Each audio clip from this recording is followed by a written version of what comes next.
Graças a Deus, o Senhor tem nos abençoado. E nós temos tido o privilégio de podermos estar na presença do Senhor, sempre, todos os momentos. E eu preguei aqui, falei com os irmãos, na verdade, ali atrás, no dia 3 de junho, com esse tema aqui. E nós exploramos um pouco a questão do nosso lar, da nossa casa, do nosso convívio. No decorrer da mensagem, eu percebi que o que eu tinha programado para falar demoraria muito. Nós sabemos que a gente cansa de ouvir também. Então eu resolvi, até falei com os irmãos na ocasião, muitos se lembram certamente, que nós continuaríamos em uma outra oportunidade. E essa oportunidade é hoje. Falaremos hoje. Continuaremos com o tema Tudo Começa Aqui. Esse desenho, só para recordar, não sei se vocês se lembram, é de uma aluna dessa Jane, de uma aluninha dela, a Rayane. Ela pediu para que os seus alunos desenhassem uma casa. E ela desenhou essa. Essa é a casinha. Tivemos vários desenhos. Eu gostei dessa, até pelo fato da história dessa criança que nós conhecemos. E talvez alguns traços aí, se não todos, simboliza bem aquilo que ela imagina e quer de um lar. Mas vocês se lembram onde é que nós lemos para começar a nossa mensagem naquele dia, o texto básico?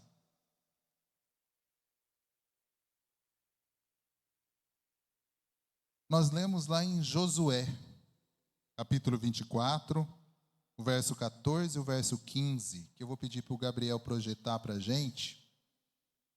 E pode tirar esse desenho, tá, Gabriel? Depois.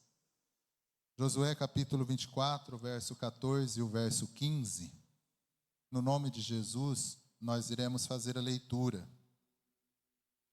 E na ocasião eu também disse que eu relutei um pouco em pegar esse texto, em tomar esse texto para reflexão nossa. De tão conhecido que ele é. Mas a palavra de Deus é impressionante como ela mexe com a gente, né? Cada vez que nós meditamos nela. E eu pensei assim, mas eu vou ler esse texto novamente. As pessoas sabem de cor, mas ele se renova. E ele diz o seguinte. Tem como projetar, Gabriel? Senão eu leio aqui. Pode projetá-lo. No nome de Jesus. Se, porém, não agrada a vocês servir ao Senhor, escolham hoje a quem irão servir. Se aos deuses que os seus antepassados serviram, além do Eufrates, ou aos deuses dos amorreus, em cuja terra vocês estão vivendo. Mas eu e a minha família serviremos ao Senhor. Então o povo respondeu, longe de nós abandonar o Senhor para servir outros deuses. Muito bem. Então Josué, ele, instado ali pelas circunstâncias, ele diz o seguinte, eu tenho que falar alguma coisa para essas pessoas. E eles precisam se decidir. E ele, então, diz, olha, Deus não nos obriga a nada. Nada. Se vocês querem servir ao Senhor, ok. Amém. Se vocês optarem por não servir ao Senhor, ok, tudo bem. Agora, eu e a minha casa, nós serviremos ao Senhor. Eu não vou deixar de servir ao meu Deus. Juntamente com a minha casa, nós serviremos ao Senhor. E é isso que ele faz. Então eu quero, diante disso, propor a vocês que nós analisemos um pouco mais hoje, profundamente, sobre os acontecimentos que acontecem na nossa casa, no nosso lar. Aquilo que acontece lá dentro das nossas paredes. Aquilo que acontece lá. Quero adiantar para vocês que não é a minha intenção fechar o assunto, ou seja, olha, isso é assim, isso não é assim, a não ser aquilo que efetivamente a Bíblia diz. Eu quero pensar com vocês, devagar com vocês, vamos deixar as nossas mentes caminhar, pensar, sem querer dizer efetivamente, olha, se fizer assim dá certo, se não fizer, não. A intenção é pensar com vocês sobre a nossa casa, sobre o nosso lar. Hoje nós tivemos apresentado aqui o Samuel. Agora temos uma nova família na igreja. Tínhamos um casal, agora temos uma família. Já temos uma família. A propósito, hoje nós vamos falar bastante sobre o xará dele, que viveu há 3.000 anos atrás, Samuel. Nós vamos falar. E eu quero pensar com vocês para que nós desmistifiquemos, se essa palavra cabe aqui, esse discurso de fora para dentro com relação às nossas casas. Quando, na verdade, o discurso ele tem que ser de dentro para fora das nossas casas. E para isso, eu proponho para vocês que nós analisemos alguns lares que estão descritos na Bíblia. Alguns lares. E o primeiro deles, que eu proponho para que nós analisemos, é um lar, eu diria, não tão convencional assim. Tinha um homem que tinha 2 esposas.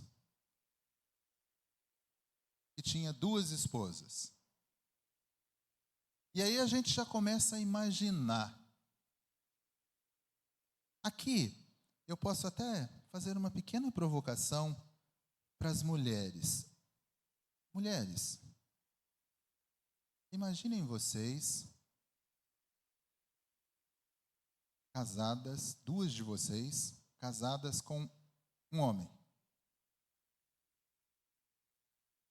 Pare e pense.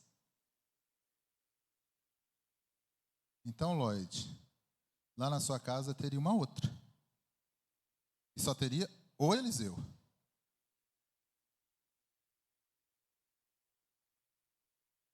Só teria o Eliseu. E assim serve para todas as outras. Provoquei vocês um pouquinho, não provoquei? Alguém pode estar pensando em mais que lá na minha casa outra. Boto para fora rapidamente. Aqui quem manda sou eu. Não vou dividir nada com ninguém, né, Sirley? Não vou dividir. Então esse lar, por isso que eu disse que ele é pouco convencional. E nesse lar, ocorria uma situação que eu fico pensando que agravava mais a situação ainda. Uma delas tinha filhos. A outra não tinha. Em uma época em que ter filhos era uma dádiva, era considerado, até hoje é, mas naquela época era imprescindível para uma mulher gerar filhos. Era preciso gerar filhos. Era a continuidade da família, dos descendentes. Isso era importantíssimo. Aí imaginem vocês, aquela que tinha filhos, ela falava para a outra assim: "Ih, você não tem, eu tenho." Vocês sabem de quem eu estou falando já, né? Eu estou falando da Penina, da Ana e do Elcana, que está registrado lá no primeiro livro de Samuel, capítulo 1. Então a Bíblia relata ali, se você quiser abrir a sua Bíblia aí no capítulo 1 de Samuel, primeiro livro de Samuel, é aí que nós vamos trabalhar. E eu fico pensando, como é que era o convívio dessas duas mulheres? Não vamos fazer julgamentos, tá? A minha proposta é, não vamos fazer julgamentos. Eu fico pensando como é que era em casa. Hoje você faz o almoço e eu lavo a louça. Vamos fazer o seguinte, então. Você faz o almoço e lava a louça, que eu faço a janta e lavo a louça da janta. Não, mas eu não quero. Eu quero fazer o almoço. Isso numa mesma casa pequena, as residências eram pequenas, e elas ali disputando o mesmo marido, porque era uma disputa. Era uma disputa. Se vocês lerem aí capítulo 1, do 1 ao 7, nós vamos ler. Pode projetar para mim, Gabriel. Olha só a situação. E havia um certo homem de Ramataim, do Fita. Aumenta a letra, Gabriel, senão não vejo. Não tem jeito? Vamos lá.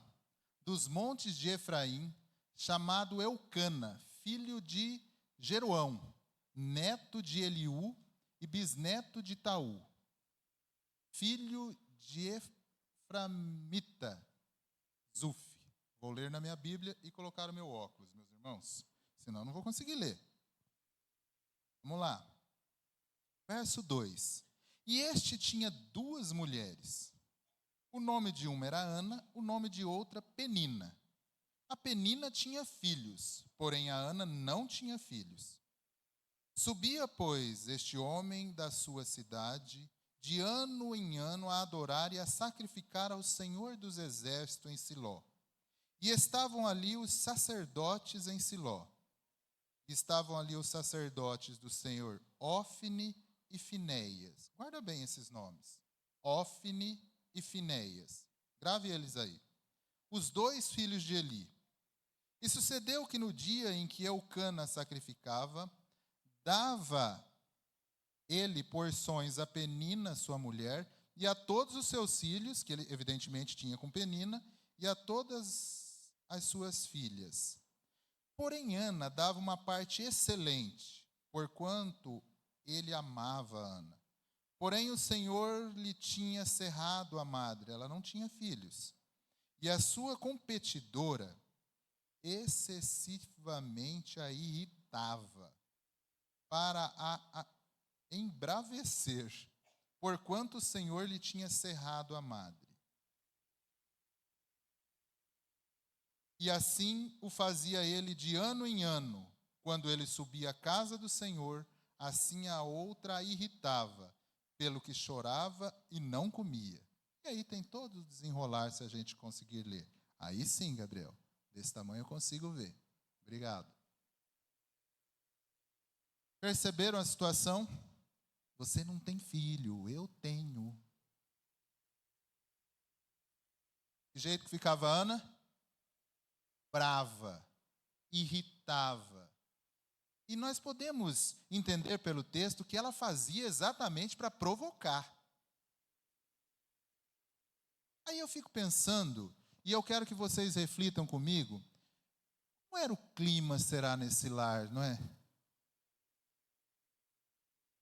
Como é que era o clima lá?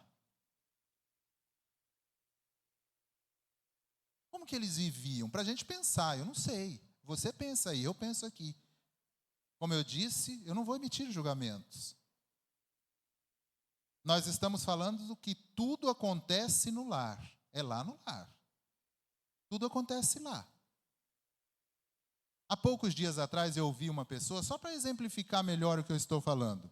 Uma pessoa educada do ponto de vista de estudos e cursos e tudo mais. E ele dizia assim: a gente faz a nossa obrigação em casa, mas quando nossos filhos vão para a escola, é lá que é o problema. Eu fiquei pensando. Eu vivo ao lado de uma professora faz 33 anos. Quando ela ouve alguém falar isso, ela se transforma. Ela fala: não, de fato, eu programo aqui só besteira para ensinar lá. Inclusive eu compro umas revistas assim, bem naquele estilo, alugo ou seja, gravo uns filmes em pendrive naquele estilo, porque é isso que eu passo lá. Porque é lá na escola que eles aprendem. É lá na escola. Será que é lá na escola, irmãos? Será que é lá na escola? Ou lá na escola não se transborda aquilo que está acontecendo lá dentro de casa? Obviamente que ele encontrará ali mais e mais ideias parecidas com a dele. Mas será que a professora programa uma aula daquelas que é para chegar lá e falar assim: hoje eu vou ensinar esses moleques aqui a ser perverso. Hoje eu vou ensinar essas crianças aqui a ser verdadeiros prostitutos e prostitutas. Será? Ou elas programam aula de matemática, português, geografia, história. O que eu vejo a minha fazer é isso. E eu falo isso em defesa das professoras e professores. Não é lá que as coisas acontecem, ao que tudo indica. Imagine esse lar. Mas nesse lar, cujo lar tinha duas mulheres disputando o mesmo homem, e uma irritava a outra, e certamente elas tinham profundas divergências, nasce um menino. Nasce um menino. Ana então ora, e nós conhecemos essa história de cor e salteado. Ana ora, clama ao Senhor, pede o quê?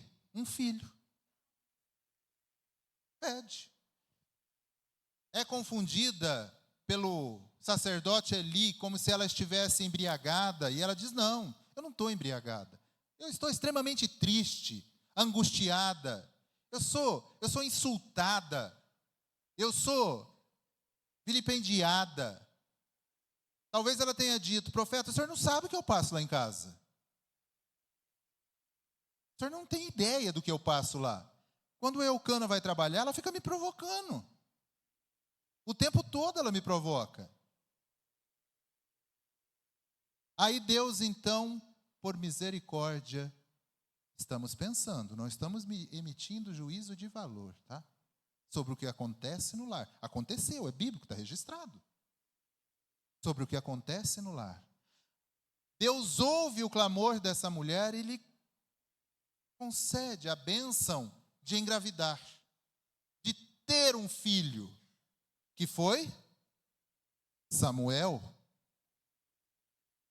Que foi Samuel. Mas quando ela clama ao Senhor para ter um filho, ela faz também uma promessa, um voto.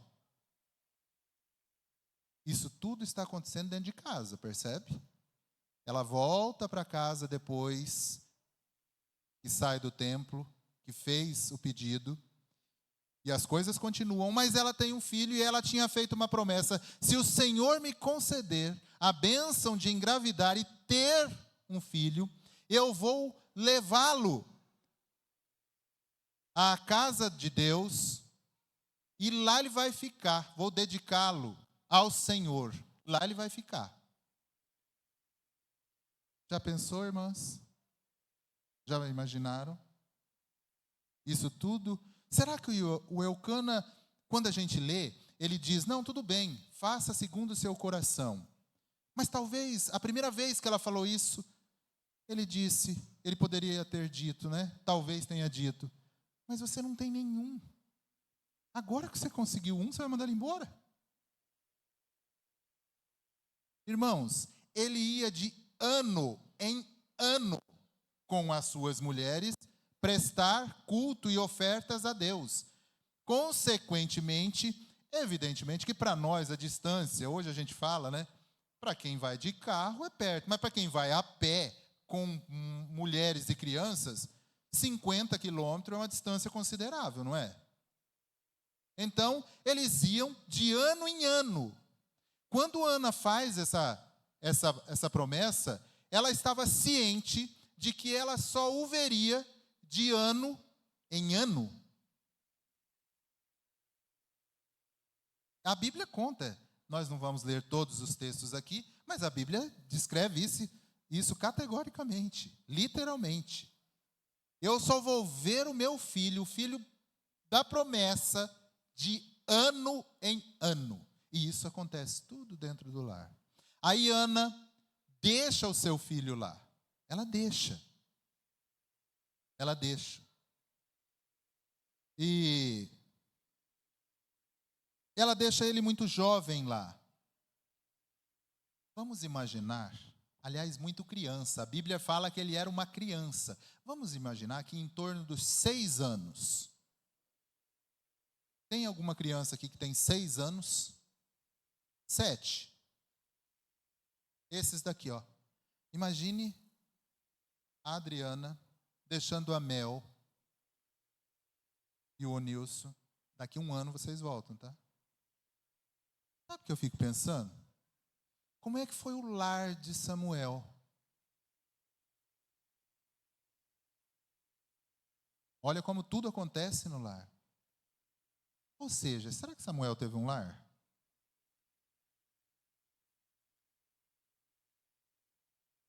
Com 7 anos ele foi deixado no templo. Daqui a um ano eu volto, tá? E é engraçado, teve uma outra coisa, que quando a gente lê o capítulo 1 de Samuel, a gente fica meio bravo. E eu fiquei imaginando a Penina e a Ana voltando depois que ela teve o filho e deixou lá no templo. E a Ana falando assim, tomou, o meu ficou lá no templo agora, viu? Eu tenho também. Depois ela teve mais 3 filhos e 2 filhas. Viu? Tanto que eu aguentei de zombaria da sua parte, agora tem um lá no templo. O teu não tem nenhum. É claro que isso é um egoísmo nosso, né, irmãos? É que eu fiquei pensando, eu falei assim, me senti vingado pela Ana. Tomou, ficou zombando de mim, agora eu vou ter um sacerdote. Você não tem. Você não vai ter, não tem nenhum teu lá. Mas ao mesmo tempo eu fico pensando no Samuel. 7 anos, já pensou, Henrique? 7 anos, uma criança ficou lá, olhou para o Eli, falou, mas é aqui que eu vou ficar? Cadê meu pai? Cadê minha mãe? Vou contar uma experiência minha. Quando eu tinha por volta de 7 anos, eu tinha que fazer uma cirurgia em São José do Rio Preto, isso no ano de 1977, aproximadamente, 7 ou 8, que eu não lembro exato, e meu pai também não consegue me confirmar isso com exatidão. Mas eu lembro que eu era bem criança. E meu pai foi ao hospital de base, nós morávamos ali perto de Jales, no município, hoje município, naquela época já, Vitória, Brasil, e meu pai foi lá para me deixar lá. Tinha esse negócio, né, de acompanhante e tal. Meu pai, eu nunca tinha ido a Rio Preto. Eu fiquei muito admirado na hora que eu cheguei lá, porque ali onde é em frente o hospital de base, que tem aquele estacionamento hoje, era um parquinho de criança, a gente ficou brincando ali. E tinha muito carro. Como eu morava em área rural, eu vi aquele monte de carro, fiquei muito admirado. Bom, mas o meu pai me engambelou. E foi embora. Daí, depois de brincar um pouco no parque e tal, eu voltei. Cadê meu pai? Meu pai foi embora. Só voltei a vê-lo daí uns 8 dias, quando ele foi me buscar, porque telefonaram na farmácia que avisou ele lá no sítio que podia me buscar. A vida era bem diferente de hoje, né? Isso não faz muitos anos. Mas o fato é que quando eu me vi sozinho, eu falei, mas o meu pai me enganou aqui nesse negócio. Ele me levou para esse parquinho, eu me encantei mais com os carros do que com o parque, fiquei aqui e ele foi embora.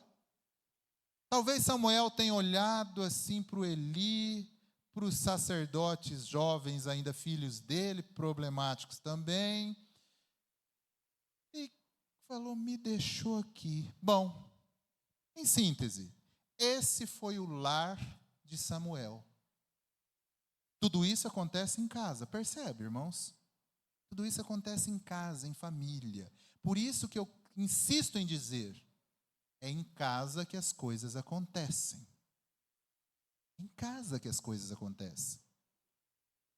O reflexo é lá na rua, mas as coisas acontecem em casa. É em casa. Bom, mas o Samuel ele foi muito bem. A gente vai ler um versículo aqui para a gente conseguir adiantar um pouquinho. O Samuel ele foi muito bem. O capítulo 1, verso 11. Na verdade, 1, verso 11 não. Vamos adiantar um pouco mais. O Samuel, ele foi muito bem. O capítulo 2, 18 e 19. Vamos ver se é esse daqui. É esse mesmo. Capítulo 2, verso 18 e 19. Porém, Samuel ministrava perante o Senhor, sendo ainda mancebo, vestido de um éfode de linho. Uma vestimenta, uma túnica, tá, irmãos? Uma túnica de linhos. E sua mãe lhe fazia uma túnica pequena, porque ele era pequeno, ele era jovem. E de ano em ano lhe trazia. Não diz que ela via ele uma vez por ano? De ano em ano lhe trazia, quando com seu marido subia a sacrificar o sacrifício anual. Então, de fato, Ana via Samuel uma vez por ano, e nesse caso aqui, ele estava já moço, jovem, crescendo. Mas ele se sai muito bem. Para quem saiu de um lar, ali, do colo da mãe, e vai para um outro lugar, para um outro lar estranho, certamente estranho. Você pega uma criança de 6 ou 7 anos e leva para a casa do seu melhor amigo e fala que você vai deixar ela lá, mesmo que ela tenha amizades lá. Ela vai falar, eu não vou ficar aqui não, eu vou embora. Eu vou com vocês. Eu não vou ficar aqui. Eu vou embora. Mas Samuel supera, de maneira que ele adquire conhecimento da palavra de Deus. E ele vai longe. Samuel foi profeta, juiz, sacerdote em Israel. Olha que menino extraordinário. Extraordinário. Mas aí eu, não contente, eu quis dar uma verificada, porque o Samuel casou. E ele teve 2 filhos. O nome da mulher de Samuel nós não sabemos. A Bíblia não fala. Eu não contente, eu falei assim, como é que foi a casa dele, será, não é? Será que ele pegou os filhos dele e também levou em dedicação ao Senhor e os via de ano em ano? Ele casou, ele teve família. A Bíblia fala que ele teve 2 filhos. E eu fiquei curioso para saber como é que era o lar dele, ou como é que foi o lar dele. A Bíblia não dá muitos detalhes, mas alguns ela dá. Vocês têm ideia? Vamos ler o que é que aconteceu?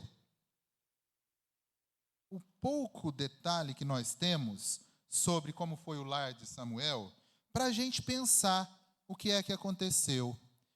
Aí nós vamos no capítulo 8, no verso 1 e no verso 2. Capítulo 8, verso 1 e e verso 2. Olha lá, muito bem, Gabriel. Está muito bom assim. Olha só, para a gente pensar, né? Quando envelheceu, Samuel nomeou seus filhos como os líderes de Israel, que era normal. O sacerdote era uma linhagem. Os filhos sucediam os pais. O seu filho mais velho chamava-se Joel e o segundo Abias. Eles eram líderes em Berseba. Tem outro, Gabriel? Mais para frente. Olha só. Olha só. Vamos pensar como é que foi a casa de Samuel baseado nessa única informação que nós temos. Mas os filhos dele não andaram segundo os seus caminhos. Eles se tornaram gananciosos, aceitavam suborno e pervertiam a justiça.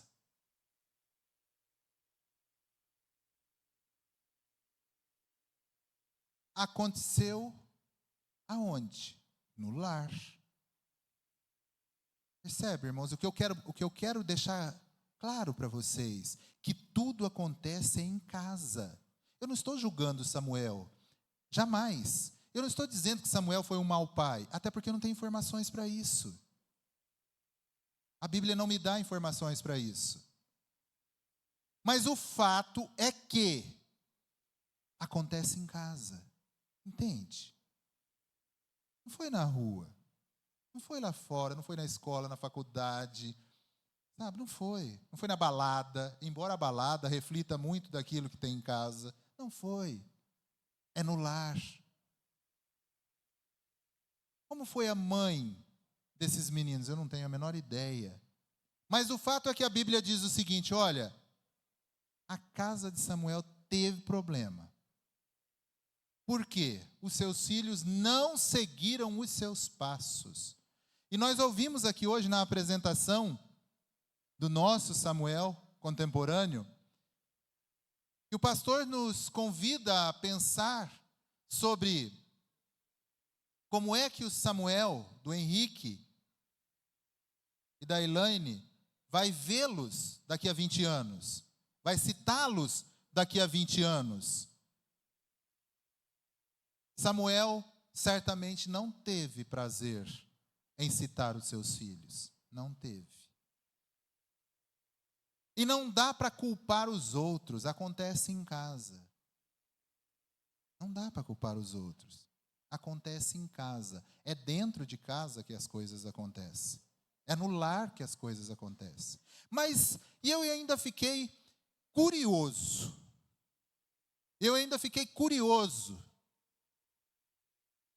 Com outra família que está envolvida nesse mesmo processo do sujeito, do profeta, aliás, do sacerdote, que criou o Samuel.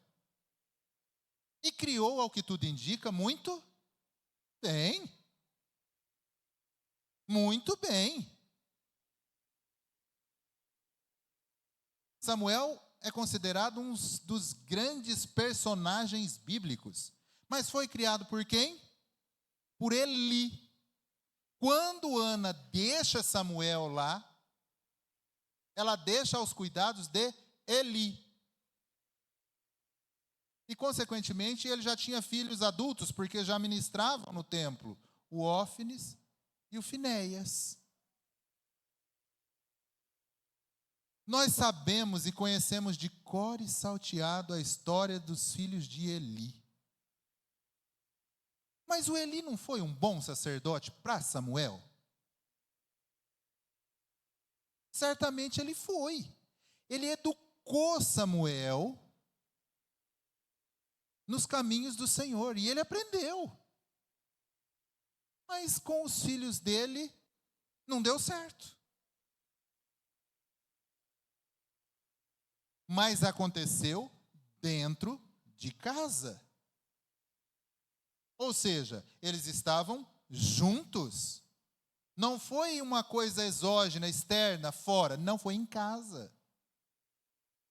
E esses filhos de Eli, eles foram tão perversos. Olha só o que a Bíblia fala sobre eles. Olha só que coisa impressionante. Eles foram muito perversos. No capítulo 2 e no verso 12 e 13 e 14, eles eram sacerdotes. Olha só o que eles fizeram. Vou ler. Eram, porém, os filhos de Eli, filhos de Belial. O mesmo homem que criou Samuel, criou esses dois.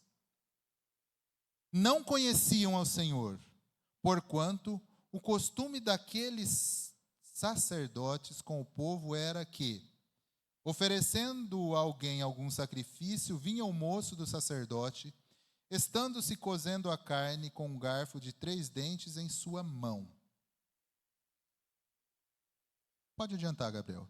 Pois o próximo, você tem aí? Também antes de queimarem a gordura, vinha o moço do sacerdote e dizia ao homem que sacrificava: dá esta carne para assar ao sacerdote, porque não tomará de ti carne cozida, senão crua. Em síntese era assim, aquilo que trazia para ser sacrificado ao Senhor, eles pegavam antes o melhor e faziam um churrasco lá no fundo da igreja. Se sobrar para vocês, aí vocês queimam e faz o sacrifício. Era isso. Mas eles fizeram pior.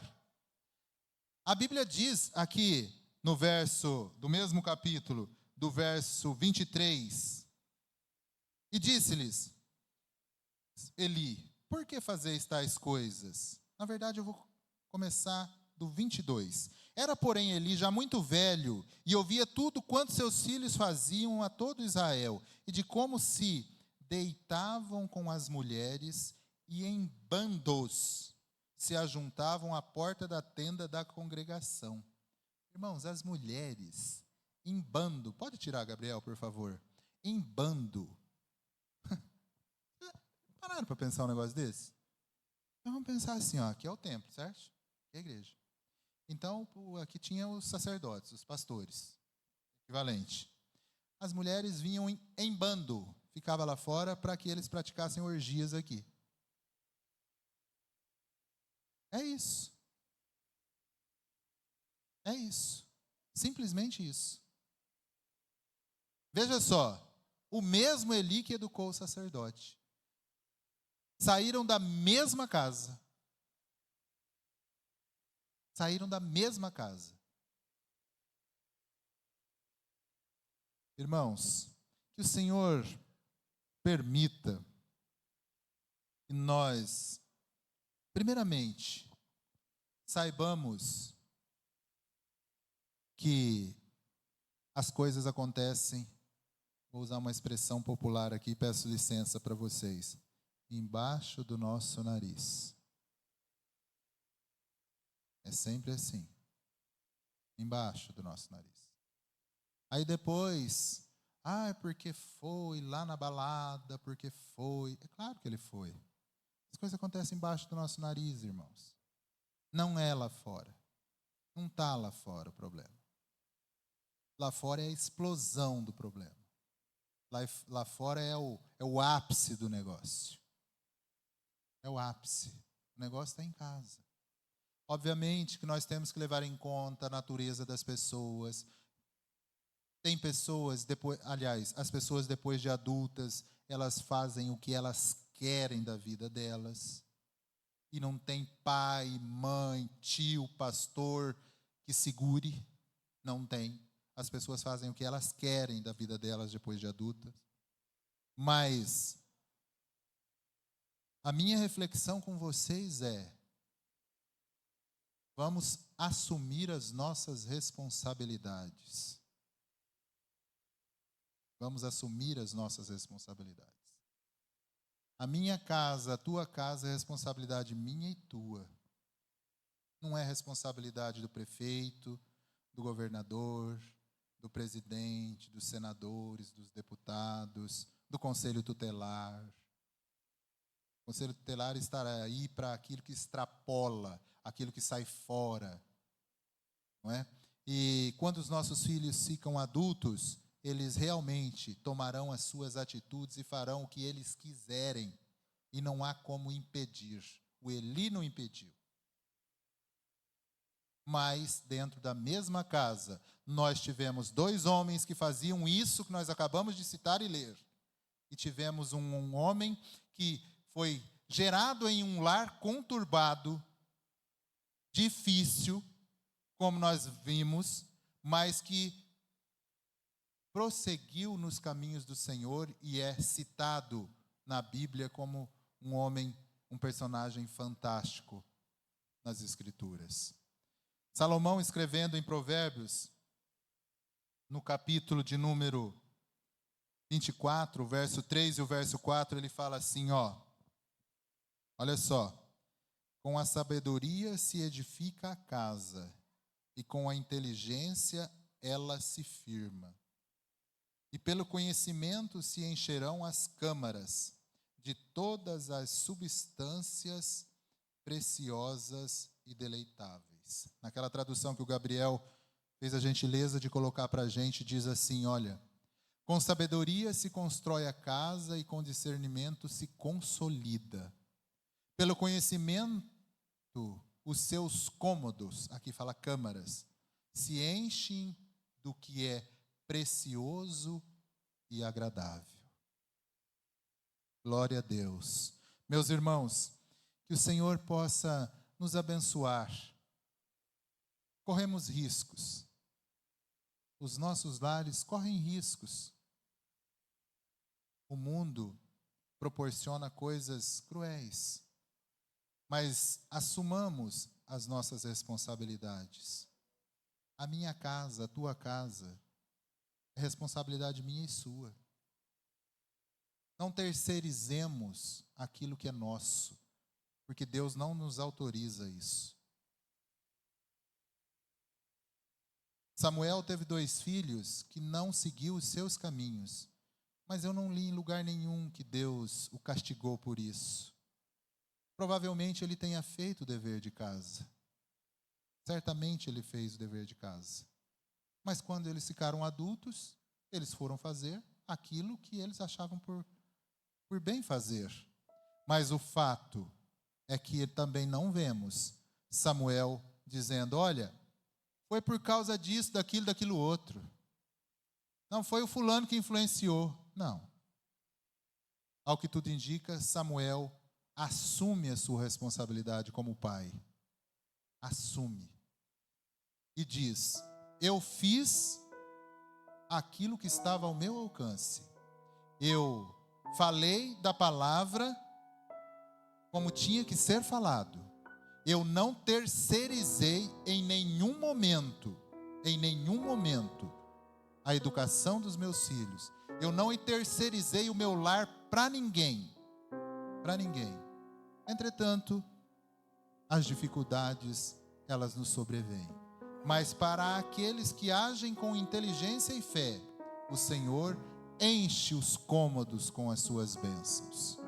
E é isso que nós devemos ter em mente. Independente das circunstâncias, independente de qualquer outra situação, façamos a nossa parte pautados na palavra de Deus, para que não tenhamos consciência pesada. Lá na frente, eu não direi, olha, mas eu não falei, fui falho, me omiti, fui omisso. Não, que esse sentimento não permeie a nossa mente, que nós tenhamos a mente tranquila, aberta, para dizer, sempre avisei, sempre instei, sempre coloquei, sempre expliquei, que os caminhos do Senhor proporcionam a vida e não a morte.